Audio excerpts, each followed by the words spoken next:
నమస్తే, welcome to VS talks. Dear friends, గతంలో మనం ఒక వీడియో చేసుకున్నాం మన చట్టాలతో గిట్లుంటుందని.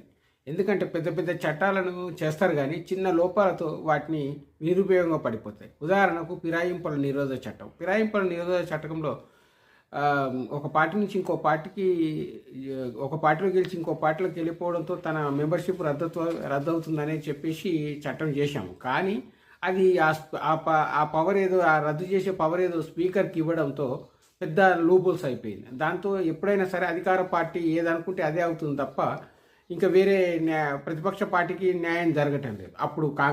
అప్పుడు కాంగ్రెస్ వాళ్ళను బీఆర్ఎస్ వాళ్ళు తీసుకున్నా, ఇప్పుడు కాంగ్రెస్ పార్టీ బీఆర్ఎస్ని తీసుకున్నా, అప్పుడు బీఆర్ఎస్ వాళ్ళు కాంగ్రెస్ను తీసుకున్నా ఎప్పుడైనా సరే ప్రతిపక్షానికి న్యాయం జరగలేదు. అదే విషయాన్ని గత సింగిల్ కోర్ట్ జడ్జి 4 వారాల లోపల నిర్ణయం తీసుకోవాలని చెప్పేసి స్పీకర్కు డైరెక్షన్ ఇవ్వడంతో అందరూ న్యాయం జరగబోతుంది